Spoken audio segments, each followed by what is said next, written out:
पाकिस्तान बनने के बाद से बलूचिस्तान अपनी आज़ादी की लड़ाई लड़ रहा है। पिछले कई दशकों से पाकिस्तानी सेना बलूच लोगों पर अत्याचार करती आ रही है।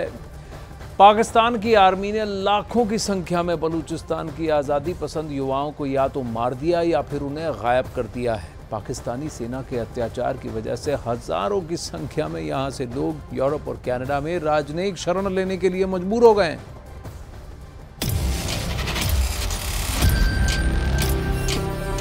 साल 2005 में करीमा बलोच को पहली बार बलूचिस्तान के अंदर उन लापता और गायब हुए लोगों के लिए विरोध प्रदर्शन करते हुए देखा गया था जिनको पाकिस्तान की सेना ने उठवा लिया था और मार दिया था। धीरे धीरे पाकिस्तान के अंदर करीमा बलोच बलूचिस्तान की आवाज बन गई थी और ये पाकिस्तान की सरकार को बहुत चुभ रहा था। आखिरकार 2015 में करीमा बलोच कनाडा भाग गए ताकि अपनी जान बचा सकें और फिर कनाडा से ही उन्होंने बलूचिस्तान की आवाज को बुलंद किया। बलूच कार्यकर्ता ये दावा करते हैं कि पिछले 20 सालों में पाकिस्तान की सरकार ने 55,000 बलूच लोगों को गायब करवाया है या उनको किडनैप कर लिया है। 15 अगस्त 2016 को जब स्वतंत्रता दिवस के मौके पर प्रधानमंत्री मोदी ने बलूचिस्तान के लोगों की आवाज को बुलंद किया था, तब 19 अगस्त को करीमा बलोच ने ही लंदन से प्रधानमंत्री मोदी को रक्षाबंधन के दिन एक पैगाम भेजा था। उन्होंने खुद को मोदी की बहन बताकर गायब हुए बलूच लोगों के लिए आवाज उठाने का जिक्र किया था। आपको बलूचिस्तान की बहनें एक भाई की हैसियत से मानते हैं और आपसे ये उम्मीद रखते हैं कि आप बलूच जेनोसाइड, बलूचिस्तान में वार क्राइम्स और ह्यूमन राइट्स वायलेशन के खिलाफ इंटरनेशनल फोरम्स पर बलूचों की आवाज़ बनेंगे और तमाम उन बहनों की आवाज़ बनेंगे जिनके भाई लापता हैं। हम अपनी जंग खुद लड़ेंगे। हमें आपसे सिर्फ आप हमारी आवाज बन जाएं। लेकिन ये सारी बातें पाकिस्तान की आर्मी और आईएसआई के खूंखार जनरलों को बर्दाश्त नहीं हो रही थी। आखिरकार कनाडा के अंदर रणनीति के तहत पाकिस्तान के अपराधियों को बसाया गया और फिर ऐसे ही अपराधियों ने 22 दिसंबर 2020 को करीमा बलोच की हत्या कर दी।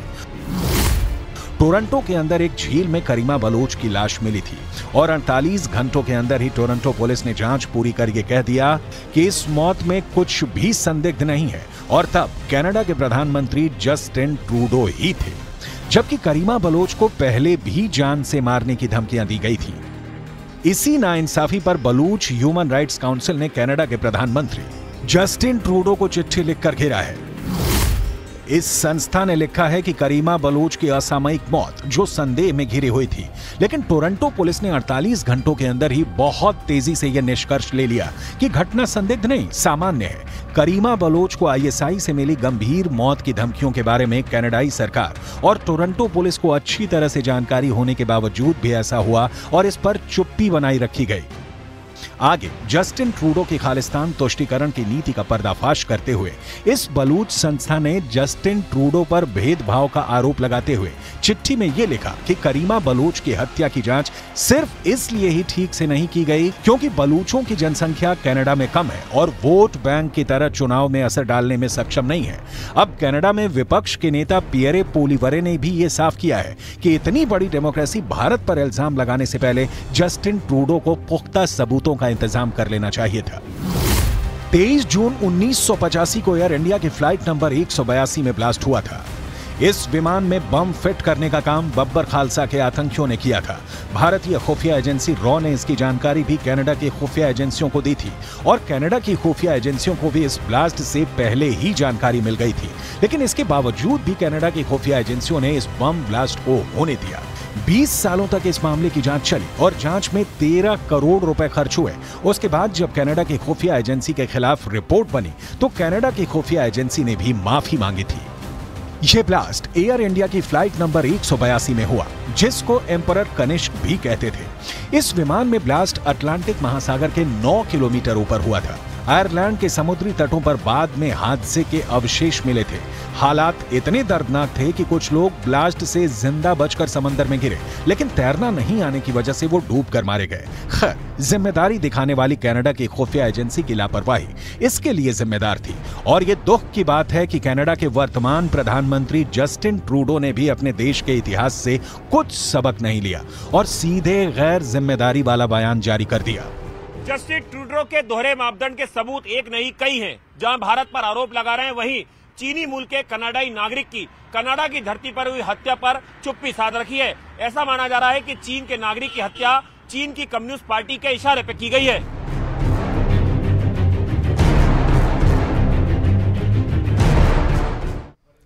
अब जस्टिन ट्रूडो जहां भारत पर आरोप लगा रहे हैं, वहीं चीनी मूल के कनाडाई नागरिक की कनाडा की धरती पर हुई हत्या पर चुप्पी साध रखी है। चीन ने अपने कई नागरिक को कम्युनिस्ट पार्टी के इशारे पर मरवाया है, ऑपरेशन फॉक्स हंट के तहत।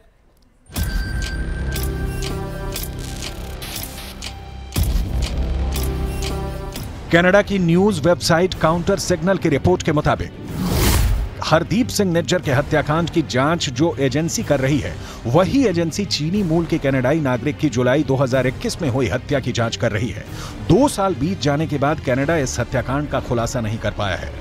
आरोप है कि चीन की सत्तारूढ़ कम्युनिस्ट पार्टी ने इस कनाडाई नागरिक की हत्या करवाई थी। इस चीनी मूल के कनाडाई नागरिक का नाम वेई हू था और वो चीन छोड़कर कनाडा में बस गए थे। भारत सरकार के टॉप सूत्रों के हवाले से एक खबर यह भी आई है कि कनाडा से सबूत मांगे जा रहे हैं, लेकिन कनाडा के डिप्लोमेटिक चैनलों की तरफ से कोई जवाब नहीं आ रहा है। ऐसा लगता है कि जैसे ट्रूडो के पास इस संबंध में कोई जानकारी ही नहीं है। ट्रूडो की यह बेपरवाही कनाडा की बेइज्जती का सबब बन रही है। यूक्रेन के राष्ट्रपति वोलोदिमीर ज़ेलेंस्की ने हाल ही में कनाडा का दौरा किया। इस दौरान ज़ेलेंस्की ने कनाडा की संसद को संबोधित भी किया। ज़ेलेंस्की के संसद में संबोधन के दौरान द्वितीय विश्व युद्ध का हिस्सा रहे एक पूर्व सैनिक यारोस्लाव हुंका को यूक्रेनी नायक के तौर पर सम्मानित किया गया। हुंका ने यूक्रेन की तरफ से रूस के खिलाफ युद्ध लड़ा था। इस दौरान कनाडा के सभी सांसदों ने हुंका का खड़े होकर अभिवादन किया। हालांकि बाद में पता चला कि हुंका ने हिटलर की नाजी सेना में भी अपनी सेवाएं दी। जैसे ही ये जानकारी सामने तो हंगामा हो गया। आलोचनाओं के चलते कनाडा की संसद के स्पीकर ने रविवार को घटना पर माफी मांगी। उन्होंने कहा कि मैं ये साफ करना चाहता हूं कि कोई भी सांसद या यूक्रेनी प्रतिनिधिमंडल इस बात से वाकिफ नहीं था कि जिसका सम्मान किया गया वो हिटलर का सिपाही था। स्पीकर ने यहूदी समुदाय से भी विशेष तौर पर माफी मांगी। उम्मीद है कि जल्द ही ट्रूडो भी भारत से माफी मांगकर दोनों देशों के रिश्तों को बेहतर करने की तरफ ध्यान देंगे।